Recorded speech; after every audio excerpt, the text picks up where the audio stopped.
ये टेंट वाले पर्दा हटा दे बीच में से। ये टेंट के जो ये पीला वाला पर्दा हटा दीजिए इधर से, हट इधर से। ये पर्दा हटा दीजिए पूरा, ये पर्दा हटा दीजिए जिससे लोग, ये पर्दा हटा दीजिए बीच वाला, हटा दीजिए।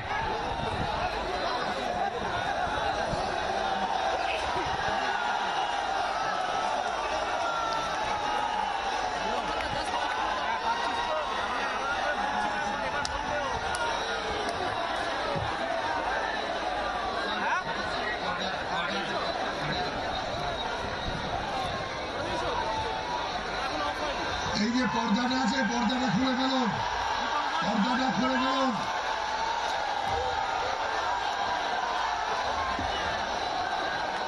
ওই পেছনের পর্দা খুলে ফেলুন, পর্দাগুলো সব খুলে ফেলুন। ডান দিকে যে পর্দা আছে সব উঠিয়ে দিন, পর্দাগুলো উঠিয়ে দিন। কার্যকর্তারা পর্দা খুলে ফেলুন।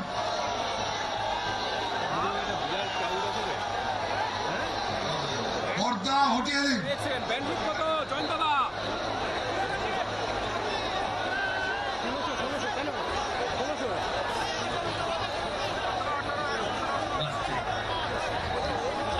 बोले भारत माता की।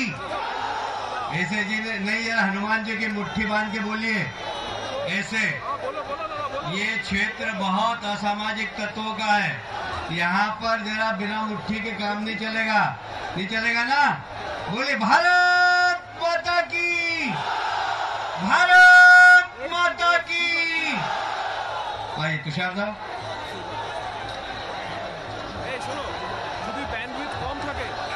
অমিত শাহজি চলে এসেছেন, আপনারা সব অপেক্ষা করে বসুন, ওনার বক্তব্য শুনবেন। এখন আপনাদের সামনে বক্তব্য রাখছেন পশ্চিমবঙ্গ ভারতীয় জনতা পার্টির প্রদেশ সভাপতি লড়াকু নেতা মাননীয় দিলীপ ঘোষ মহাশয়।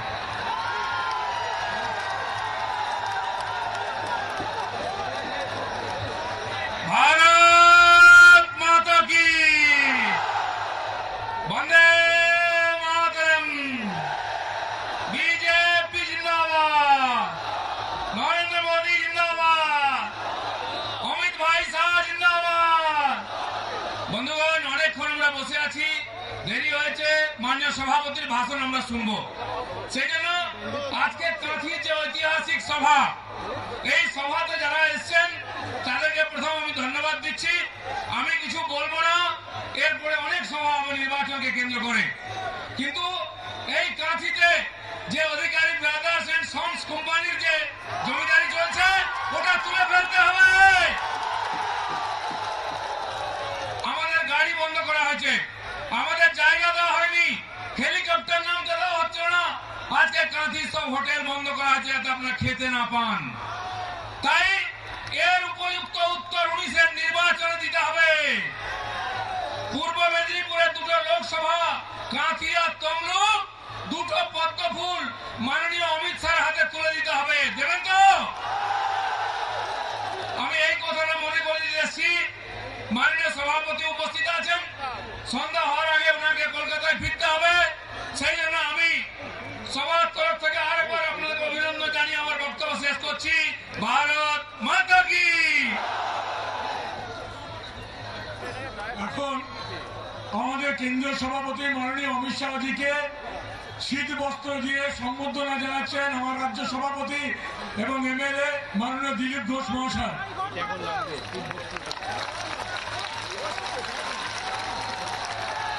আর বেশিক্ষণ সময় না নিয়ে অমিত শাহজিকে অনুরোধ করব, আপনি আসুন এবং আপনার মূল্যবান বক্তব্য রাখুন।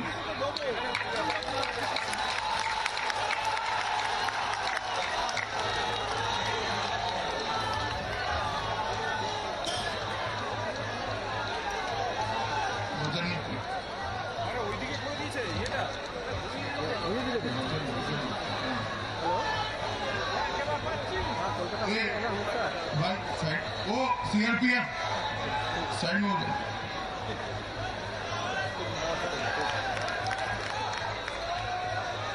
मेरे साथ बोलिए, भारत माता की। क्यों भाई?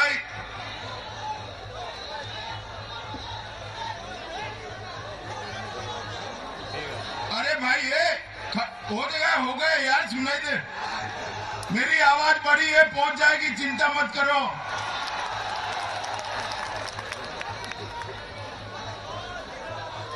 मेदिनीपुर वालों की आवाज ऐसी है भाई। ये ढोल बंद कर दो भाई, ढोल बंद कर दो। मुझे बताओ, बंगाल में सरकार बदलनी है या नहीं बदलनी है? मोदी जी को फिर से प्रधानमंत्री बनाना है या नहीं बनाना है? अब हाँ इतने जोर जोर से बोलते हो और भारत माँ का जयकारा छोटे आवाज से लगाते हो। मेरे साथ सभी लोग दोनों हाथ खड़े करें।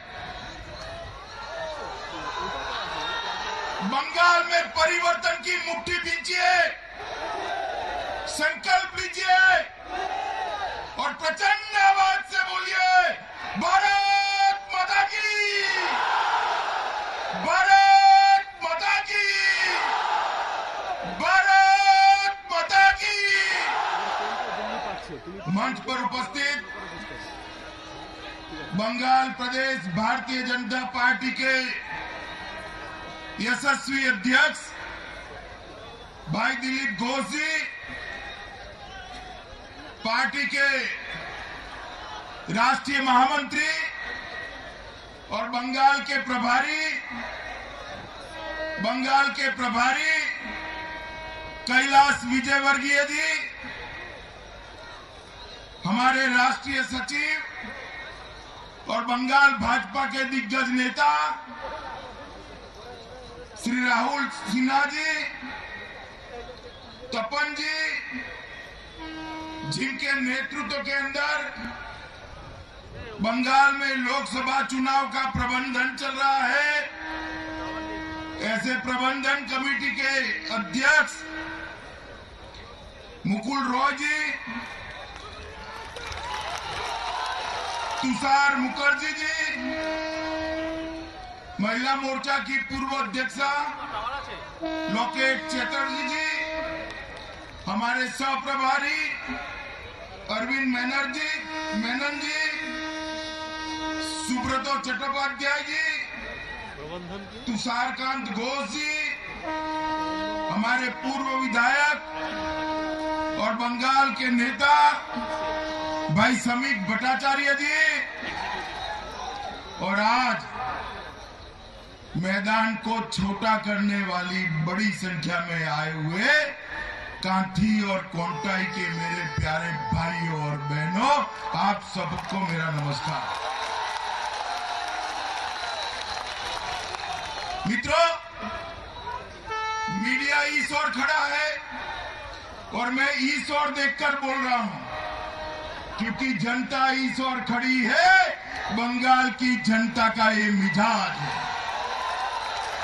हमें इतना ही मैदान दिया, जनता ने इस ओर भी मैदान भर दिया और ये हजारों की संख्या में आई हुई जनता बंगाल के अंदर क्या होने वाला है वो बता रही है। मित्रों, आज जब मैं मेदिनीपुर आया हूं तब यहां के ही सपूत और अमर शहीद खुदीराम बोस को सबसे पहले प्रणाम करना चाहता हूं, जिन्होंने 20 साल भी पूरे हुए थे और अंग्रेजों के खिलाफ लड़ते लड़ते अपने जीवन का बलिदान भारत माता के लिए दिया। यही कोंटाई के अंदर ही बंकिम चंद्र चट्टोपाध्याय, जिन्होंने मां भारती की वंदना अमर कृति वंदे मातरम का गान लिखा, वो बंकिम बाबू भी लंबे समय तक यही कोंटाई के लिए। मित्रों, ये जो भूमि है, पश्चिम बंगाल की भूमि ने कई सालों तक, दशकों तक देश का नेतृत्व किया, सांस्कृतिक नेतृत्व किया, राजनीतिक नेतृत्व किया, आर्थिक नेतृत्व किया। वो पश्चिम बंगाल की भूमि को आज क्या हो गया है? हमारा सोनार बांग्ला कहां गुम हो गया है? देश भर में फैले हुए बंगाली आज सोनार बांग्ला को ढूंढ रहे हैं। देश भर के लोग भी बंगाल की ओर देख रहे हैं कि बंगाल में क्या हो। ये जो चुनाव आने वाला है 2019 के अंदर, वो चुनाव कोई पार्टी को बदलने के लिए, कोई पार्टी को चालू रखने के लिए, मोदी जी को फिर से प्रधानमंत्री बनाने के लिए नहीं है। देश के लिए हो सकता है बंद करके एसडी कर देते हैं कि चुनाव मोदी जी को फिर से प्रधानमंत्री बनाने के लिए हो, मगर बंगाल के लिए नहीं है। बंगाल के लिए चुनाव सोनार बांग्ला के निर्माण का चुनाव है, सोनार बांग्ला की कल्पना को सिद्ध करने का चुनाव। कोई भी प्रदेश हो, कोई भी क्षेत्र हो, वो जब तक समृद्ध नहीं होता, जब तक वहां पर लोकतंत्र की जड़ें मजबूत नहीं होती। बंगाल के अंदर भी पुराना बंगाल हमें चाहिए, रविंद्र संगीत से गूंजता हुआ बंगाल चाहिए। चैतन्य महाप्रभु के कीर्तन की आवाज फिर से एक बार सुननी है। स्वामी विवेकानंद और रामकृष्ण परमहंस से उनके पैदल विचरण से सुगंधित बंगाल चाहिए। तो बंगाल के अंदर मित्रों लोकतंत्र मजबूत करना पड़ेगा, इसके अलावा नहीं होगा। आज मैं बंगाल की जनता को कहने आया, किसी राजनीतिक दल को प्रचार करने का अधिकार है या नहीं है, बताइए भैया, जोर से बोलिए, है या नहीं है।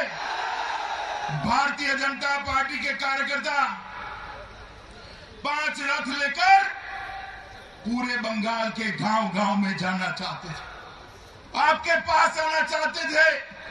हम नहीं चाहते थे कि आप यहां आओ, हम चाहते थे हम आपके घर पर, आपके गांव में आए, मगर हमें आने नहीं दिया, बंगाल की जनता से मिलने नहीं दिया।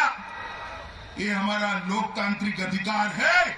ममता दी, आपके बहरे कान खोलकर सुन लो, जितना रोकना चाहोगी भारतीय जनता पार्टी के कार्यकर्ता घर घर जाकर, गांव-गांव जाकर कमल का संदेश देंगे।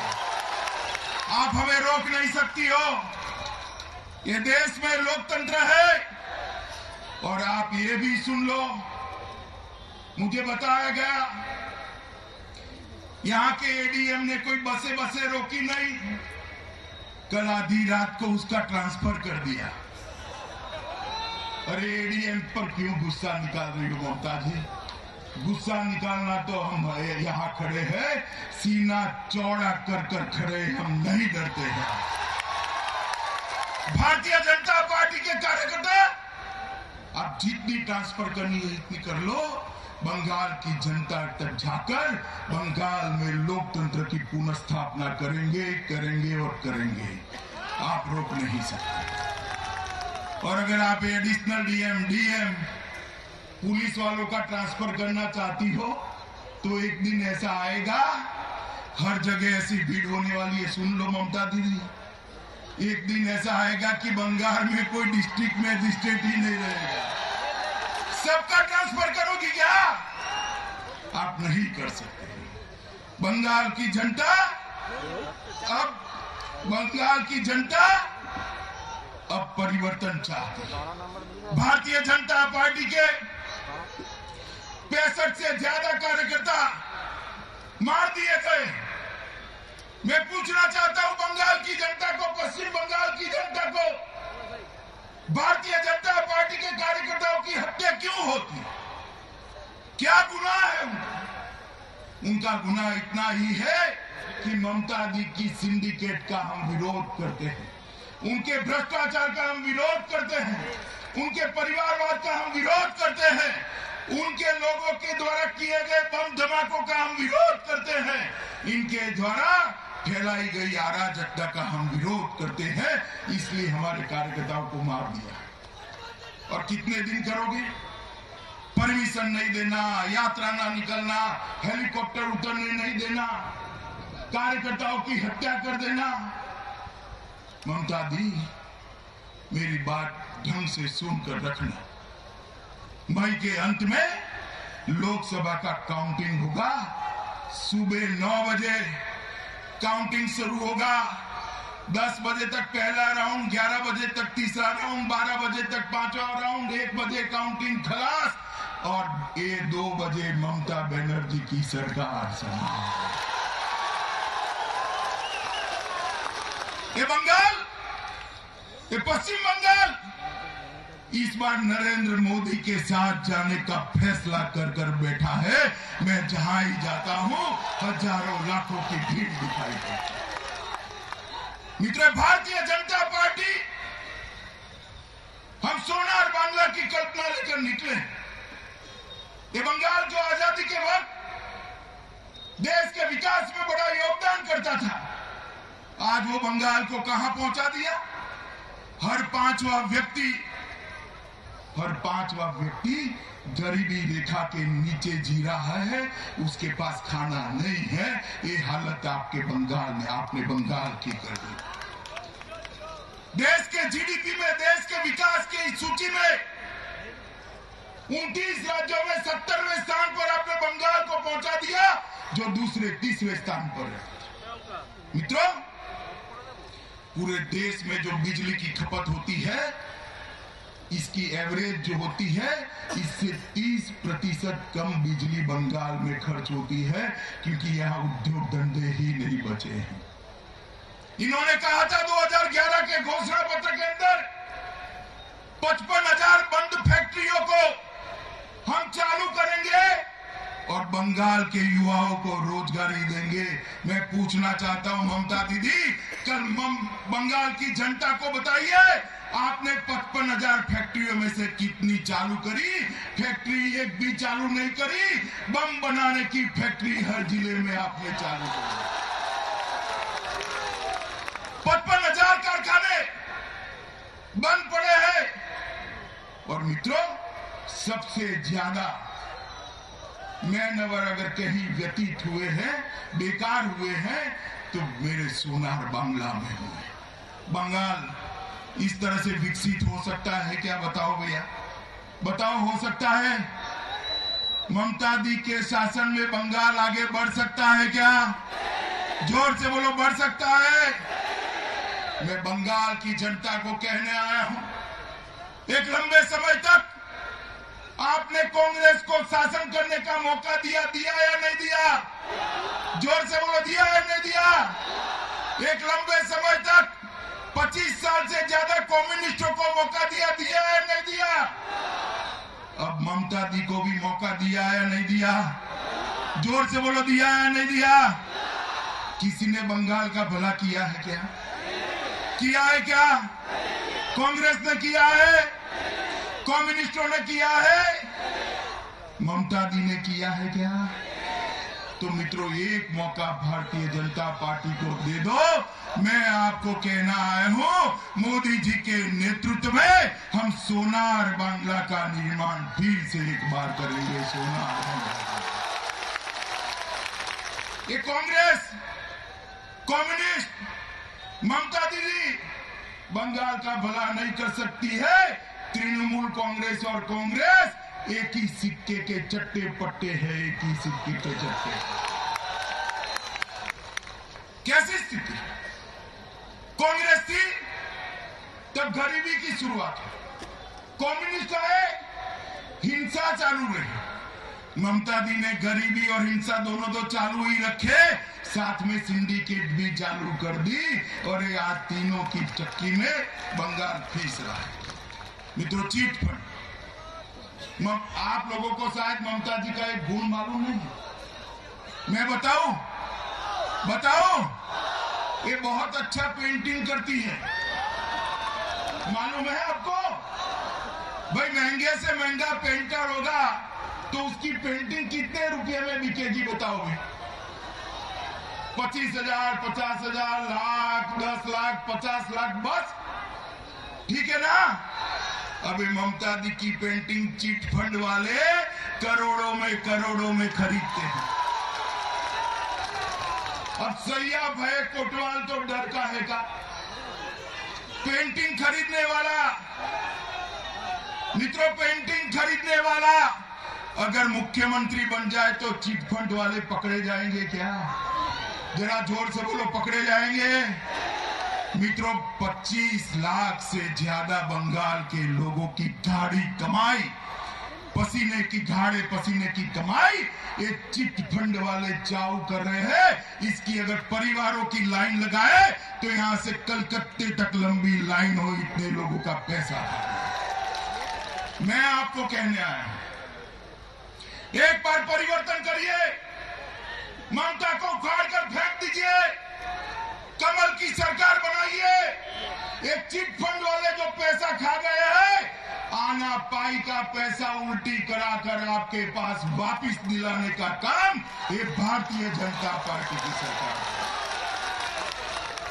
वो नहीं कर सकते क्योंकि उनकी पेंटिंग खरीदी गई। वो नहीं कर सकते, इनके सांसद इसमें लिप्त है।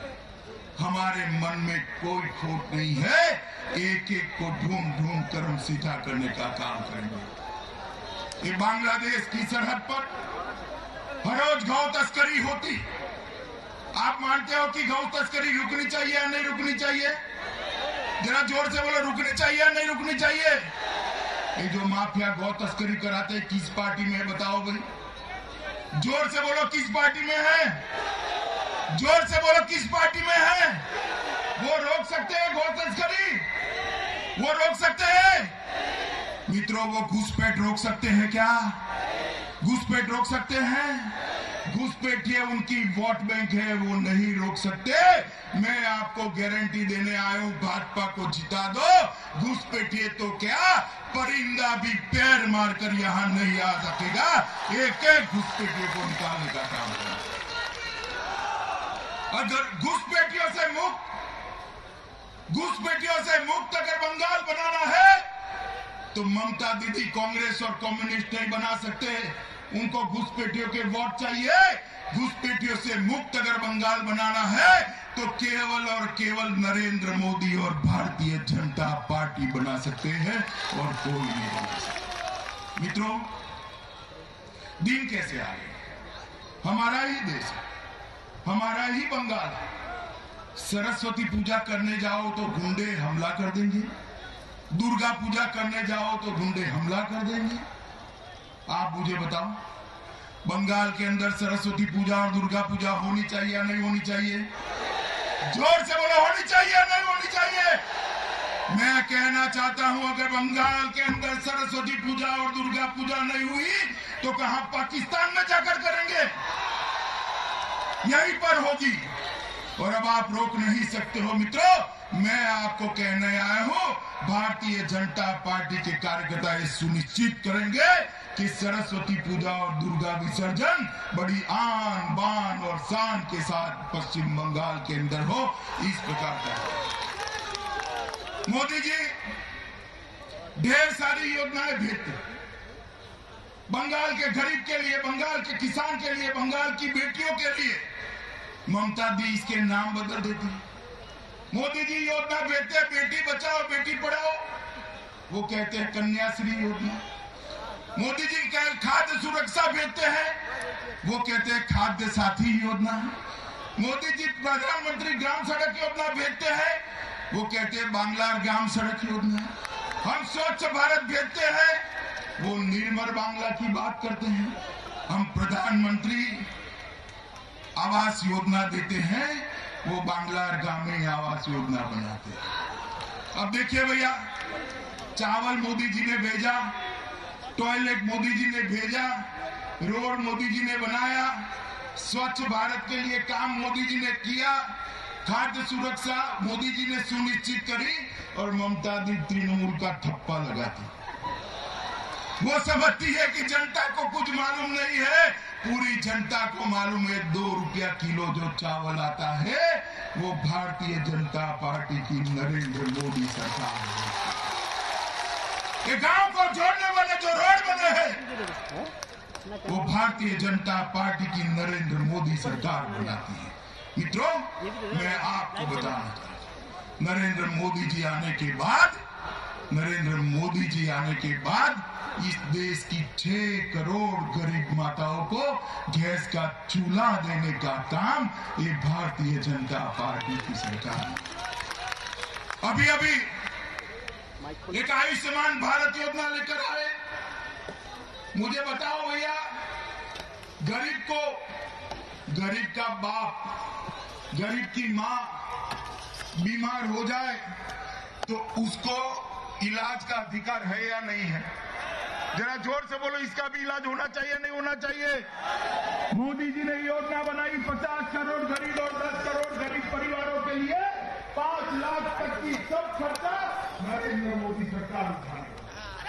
इसमें आपको अच्छा लगता है, बुरा लगता है? जोर से अच्छा लगता है, बुरा लगता है? ममता जी यहाँ पर हो गई, पोस्ट ऑफिस का गिराव करती है, कार्ड छीन लिए जाते हैं। उनको डर है कि गरीब का कैंसर का ऑपरेशन हो गया तो वो नरेंद्र मोदी को वोट देगा। अरे इतना तो पाप मत करिए, इतना तो पाप मत करिए।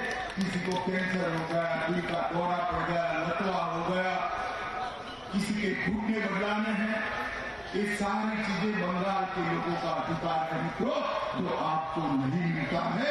ममता दीदी रोकती है। मित्रों, हमारे शरणार्थी जो आज हिंदू है, सिख है, जैन है, उनको नागरिकता मिलनी चाहिए नहीं मिलनी चाहिए? बंगाल में नहीं मिल रहा, मिलनी चाहिए नहीं मिलनी चाहिए? जोर से बोले, मिलनी चाहिए ना मिलनी चाहिए?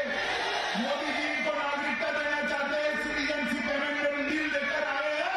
मैं ममता जी को पूछना चाहता हूँ, राज्यसभा के अंदर अब सिटीजन अमेंडमेंट बिल का समर्थन करेगी या नहीं करेगी? मेरी बंगाल की जनता को जरा बताना चाहिए ना बताना चाहिए? भाई जोर से वो बताना चाहिए ना बताना चाहिए? घुसपैठ के आते हैं, उनका स्वागत है। ये रोहिंग्या चले आते हैं, उसका स्वागत है। और जो शरणार्थी अपना धर्म बचाने के लिए, अपने बहु बेटियों की इज्जत बचाने के लिए आए, इसके लिए जगह नहीं। मित्रों, मैं बंगाल में बसे हुए हर शरणार्थी को कहने आया हूँ, आप सभी को सिटीजनशिप देने का काम ये भारतीय जनता पार्टी नरेंद्र मोदी। मित्रों, ये बंगाल की तरफ कॉलेज में एडमिशन चाहिए तो टोल टैक्स देना पड़ता है, शिक्षक की जॉब चाहिए टोल टैक्स देना पड़ता है, जन्म का प्रमाण पत्र चाहिए घूस देनी पड़ती है, मृत्यु का प्रमाण पत्र चाहिए तो भी घूस देनी पड़ती है, मनरेगा में काम चाहिए घूस देनी पड़ती है, विधवा पेंशन करना है घूस देनी पड़ती है।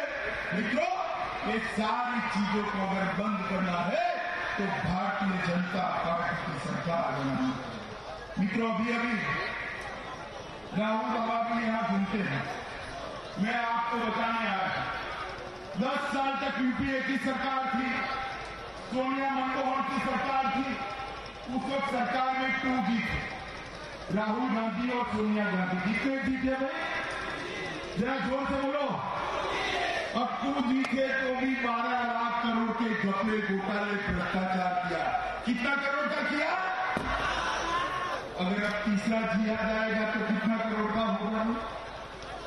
अब प्रियंका जी भी आ गई है, 2G के साथ तीसरा जी जोड़कर और भ्रष्टाचार करने के लिए लंबे समय की योजना कांग्रेस ने बनाई है।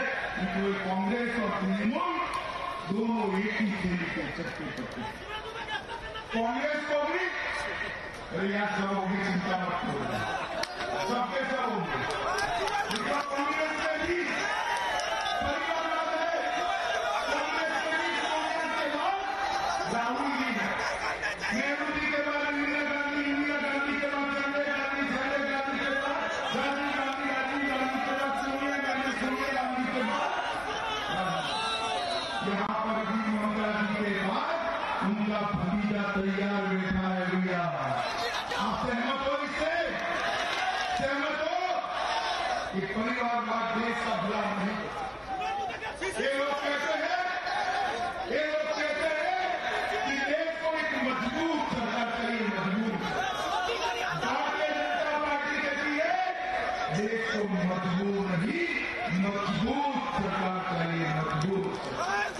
मुझे बताओ, मजबूत सरकार चाहिए, मजबूत? जरा जोर से बोलो, मजबूत सरकार चाहिए, मजबूत? अगर मजबूत सरकार नहीं है तो भारतीय जनता पार्टी के अलावा कोई नहीं दे सकता। नरेंद्र मोदी जी के अलावा मजबूत सरकार कोई नहीं। हम कहते हैं कि सरकार लीडर चलाना चाहिए, नेता चलाना चाहिए। हम कहते हैं सरकार नेता चलाना चाहिए, ये कहते हैं सरकार डीलर चलाना चाहिए, दलाल चलाना चाहिए। आपको बताइएगा, आप लोग बताइए क्या लीडर वाली सरकार चाहिए? लीडर वाली, जरा जोर से बोलो, लीडर वाली चाहिए, लीडर वाली। ये लीडर वाली सरकार हम दे सकते हैं। मोदी जी के नेतृत्व में हम नए भारत का निर्माण करना। बंगाल को भारतीय जनता पार्टी ने 5 साल के अंदर 4 लाख करोड़ रुपए कितना दिया है भाई? आपके गांव में पहुंचा है क्या? पहुंचा है? बताओ। 24 घंटा बिजली आती है क्या? 4 लाख करोड़ कहां गया? कहां गया? ये ममता बनर्जी की चीनी के उपयोग भेद कर गया। अगर इससे मुक्ति पाना चाहते हो तो भारतीय जनता पार्टी की सरकार बनाना पड़ेगी। 2019 में बंगाल में से लगभग 23 से 11 सीटें हटाकर बंगाल में भाजपा सरकार बनाने की मुझे बताइए, आप सभी लोग 2019 में मोदी जी की सरकार बनाने के लिए तैयार है क्या? जोर से बोले, तैयार है? कमर के निशान पर बटन दबाओगे? भारतीय जनता पार्टी को जिताओगे? बंगाल में भाजपा सरकार बनाओगे? 23 से ज्यादा सीटें लाओगे? मोदी जी को फिर से प्रधानमंत्री बनाओगे? तो मेरे साथ दोनों हाथ ऊपर उठाइए। बंगाल में परिवर्तन की मुट्ठी नीचे और प्रचंड आवाज से बोलिए, भारत माता की, भारत माता की, भारत माता की, वंदे मातरम।